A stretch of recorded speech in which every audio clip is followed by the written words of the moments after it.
Hi friends, அஸ்ஸலாமு அலைக்கும்.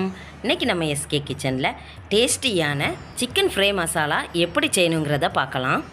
எந்தவித ப்ரிசர்வேட்டிவும் இல்லாத மசாலா, நம்ம வீட்டு கிச்சனில் இருக்கக்கூடிய மசாலா தான் எடுத்திருக்கேன். அது என்னெல்லாங்கிறத பார்க்கலாம். ஈஸி மெத்தடில் சிக்கன் ஃப்ரை எப்படி செய்யணுங்கிறத நம்ம எஸ்கே கிச்சனில் பார்க்கலாம். வீடியோவை ஸ்கிப் பண்ணாமல் பாருங்கள் சிஸ்டர். இது 2 கிலோ சிக்கன் பெரிய பீஸாக கட் பண்ணியிருக்கு. சிக்கனை நல்லா க்ளீன் பண்ணி எடுத்து வச்சுருக்கேன். இதுக்கு மசாலா ஆட் பண்ணணும். என்னெல்லாம் போடுதுங்கிறத பார்க்கலாம். ஒரு பவுலில் எடுத்திருக்கேன். இந்த பவுலில் தான் மசாலா ஆட் பண்ணி இதில் சேர்க்க போகிறேன். 1/2 டீஸ்பூன் மஞ்சள் தூள், 3 teaspoon red chilli,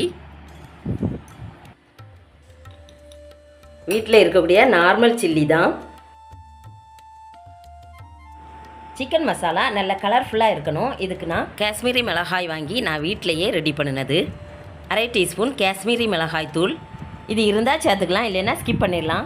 2 teaspoon பெருஞ்சீரக powder சேர்க்கலாம்.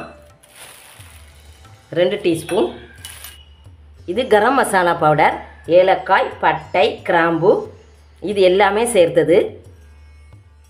இதில் 1/2 டீஸ்பூன் சேர்த்துருக்கேன். இது சேர்த்திங்கன்னா அதிக ஃப்ளேவராக இருக்கும். 1/2 டீஸ்பூன் நல்ல மிளகு பவுடர், 1 டீஸ்பூன் இஞ்சி பூண்டு பேஸ்ட்டு, இதுவும் நான் வீட்டிலையே ரெடி பண்ணது. 1/2 டீஸ்பூன் உப்பு. கறி அதிகமாக இருக்குது, 2 கிலோ கறி ஆனதுனால 1/2 டீஸ்பூன் உப்பு சேர்த்துருக்கேன். மசாலாவில் 2 டீஸ்பூன் தேங்காய் எண்ணெய் ஊற்றிருக்கேன். இது அதிக ஃப்ளேவர் ஆட்டும். சிக்கனில் மசாலா எல்லாமே நல்லா கோட் ஆகும், சிக்கனுமே நல்லா கலர்ஃபுல்லாக இருக்கும். நல்லா மிக்ஸ் பண்ணிக்கலாம். கொஞ்சமாக தண்ணீரும் சேர்க்க போகிறேன். 2 டீஸ்பூன் தண்ணீர். ஆயில் சேர்த்துருக்கனால தண்ணீர் அதிகமாக வேண்டாம், போதும். ஆயில் சேர்த்திங்கன்னா கறியில் நல்லாவே கோட் ஆகும். இப்படி மிக்ஸ் பண்ணும்போதே அதிக ஃப்ளேவராக இருக்குது. தேங்காய் எண்ணெய் சேர்த்திங்கன்னா அதிக ஃப்ளேவராக இருக்கும். ரெடி ஆகிட்டு உப்பு எப்படி இருக்குன்னு செக் பண்ணி பார்த்து க்ளீன் பண்ணி வச்சுருக்கக்கூடிய சிக்கனில் அப்ளை பண்ண வேண்டியதுதான். சிக்கனில் மசாலாவை ஆட் பண்ண போகிறேன். மிக்ஸ் பண்ணி வச்சுருக்கக்கூடிய மசாலா எல்லாத்தையும் இதில் சேர்க்க வேண்டியதுதான். இதில் மசாலா ஆட் பண்ணிடலாம். கலர்ஃபுல்லான மசாலா, அதிக ஃப்ளேவராட்டும் இருக்குது.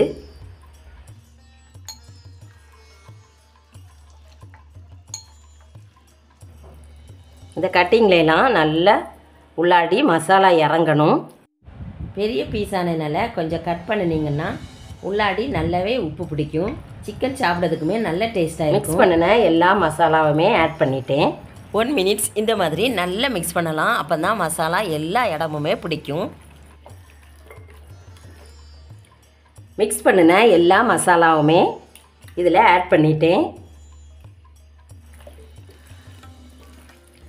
மசாலா எல்லாம் சிக்கனில் நல்லாவே கோட் ஆகிட்டுது. சிக்கன் பார்க்கறதுக்குமே நல்ல கலர்ஃபுல்லாக இருக்குது. பாருங்கள், நல்ல கோட் ஆகிருக்கு. இந்த மாதிரி தான் இருக்கணும். அப்போ தான் உப்பு பிடிச்சி சிக்கன் ஃப்ரை ஆகி வெளியில் வரும்போது சாப்பிட்றதுக்கு நல்லா சாஃப்டாக இருக்கும்.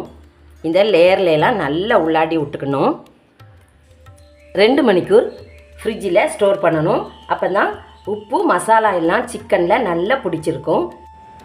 பாருங்கள், 2 மணிக்கூர் முடிஞ்சிட்டுது. ஃப்ரிட்ஜில் வச்சு எடுத்துட்டேன்.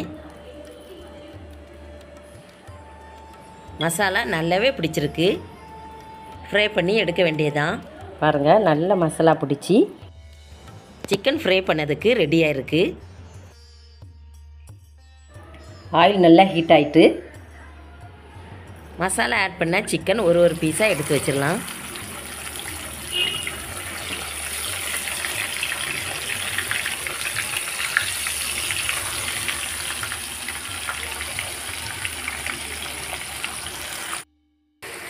ஒரு பீஸாக எடுத்து வச்சு அப்படியே ஃப்ரை பண்ணி எடுத்துட வேண்டியதான். ஒரு பக்கம் நல்லா பொரிஞ்சு வந்ததும் அடுத்த பக்கம் பரட்டி போட வேண்டியதான்.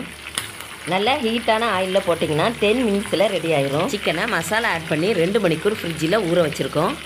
இப்படி ரெஸ்ட்டில் வச்சு முருவை பொரிச்சு எடுக்கணும்னு அவசியம் இல்லை.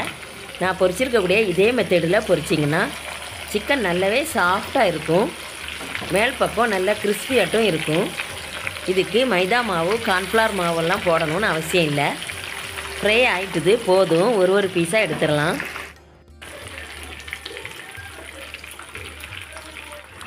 நம்ம வீட்டு குட்டி பிள்ளைங்களுக்கு பிடித்தமான சிக்கன் ஃப்ரை ரெடி ஆகிட்டு, பார்க்கவே நல்லா சூப்பராக கலர்ஃபுல்லாக மேல் பக்கமெல்லாம் நல்லா கிறிஸ்பினஸில் சிக்கன் ஃப்ரை ரெடி ஆகிட்டு, ஈஸி மெத்தடில் நம்ம வீட்டு கிச்சனில் இருக்கக்கூடிய மசாலாவை வச்சு சிக்கன் ஃப்ரை ரெடி பண்ணி வச்சுருக்கேன். இந்த வீடியோ பிடிச்சினா லைக் பண்ணுங்கள், ஷேர் பண்ணுங்கள், எஸ்கே கிச்சனுக்கு சப்ஸ்கிரைப் பண்ணுங்கள். மீண்டும் அடுத்த வீடியோவில் வேறொரு ரெசிபியில் சந்திக்கலாம். தேங்க்யூ. அஸ்ஸலாமு அலைக்கும்.